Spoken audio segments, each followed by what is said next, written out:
Ladies and gentlemen, welcome to my channel because in this episode I'm going to be making a camping fire poker.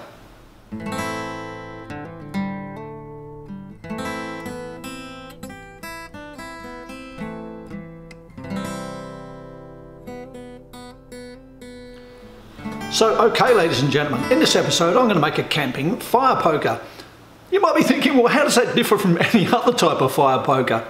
Well, in my opinion, it would be the bottom of the range type of fire poker that you would make. Very simple, very basic, because people that go camping, and there's millions and millions of people around the world that love camping, getting out into the forest, out into the bush, they absolutely love it. Want to make a little campfire, sit around singing Kumbaya, you know, and a lot of the times they don't want to just poke at their fire with a bit of a stick that they found somewhere. They want something a bit personalised, a bit something they can take with them. And so you can make a camping fire poker for them, sell it to them quite cheaply. They're very, very popular. I'm going to make one today out of this piece of 1/2-inch round bar. It's just a rusty old bit of round black mould steel that I bought from the scrap yard. This cost me in Australian money at the time of the uploading of this video 66 cents, so even less than $1. So the materials costs are very, very low. Time take to make them, I'd say between 10 and 12 minutes. So you don't have to charge a lot of money for them to be able to make money from them. So you can make these in batch production if you're thinking about selling your work. This is an ideal starting point. It's got a huge market, and you can begin to progress your skills as I'm doing now. I'm practicing all my skills, practicing batching and doing all that kind of thing. So okay, let's get over to the smithy now. Let's make ourselves a camping fire poker.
So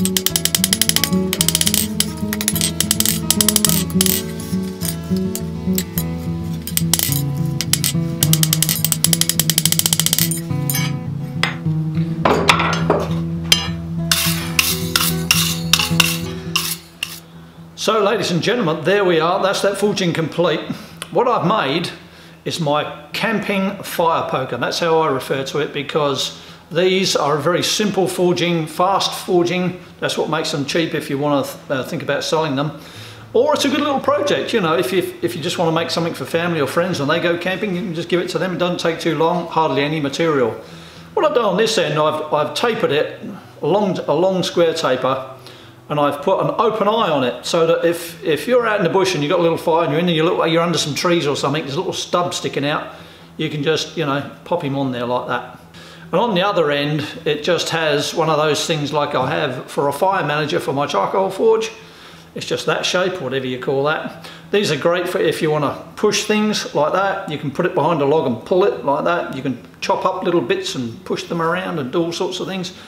This is one of the best designs going. I really like it, but it's nothing flash or fancy about it. So that lends itself to batch production, which is how I would make them if I was selling them.